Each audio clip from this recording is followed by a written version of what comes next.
കാഫിർ സ്ക്രീൻഷോട്ട് പ്രചരിപ്പിച്ചത് തെറ്റെന്ന് CPM കണ്ണൂർ ജില്ലാ സെക്രട്ടറി MV ജയരാജൻ. പോസ്റ്റ് ഉണ്ടാക്കിയവരെ ആദ്യം കണ്ടെത്തണം. അതിന് പോലീസിന് കഴിയുമെന്നാണ് പ്രതീക്ഷ. പ്രചരിപ്പിച്ചവർക്കെതിരെയും നടപടിയെടുക്കണമെന്നും MV ജയരാജൻ കണ്ണൂരിൽ മാധ്യമങ്ങളോട് പറഞ്ഞു.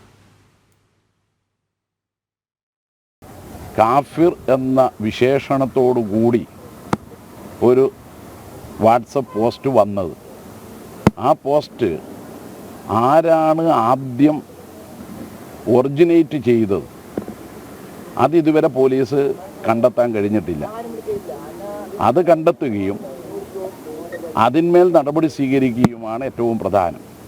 പോലീസിന് അത് കഴിയുമെന്നാണ് പ്രതീക്ഷിക്കുന്നത്. കാരണം ഫേസ്ബുക്ക് ഉടമക്കും വാട്സപ്പ് ഉടമക്കുമെല്ലാം ഇത് സംബന്ധിച്ച് പോലീസ് കത്തയച്ചതായി പറയുന്നുണ്ട്. അപ്പോൾ കാഫിർ പ്രയോഗ ആദ്യത്തെ പോസ്റ്റ് ആരാണോ സൃഷ്ടിച്ചത് അവരുടെ പേരിലുള്ള നടപടിയും പിന്നീട് ഷെയർ ചെയ്തവരെ കണ്ടെത്തുകയുമാണ് വേണ്ടത്.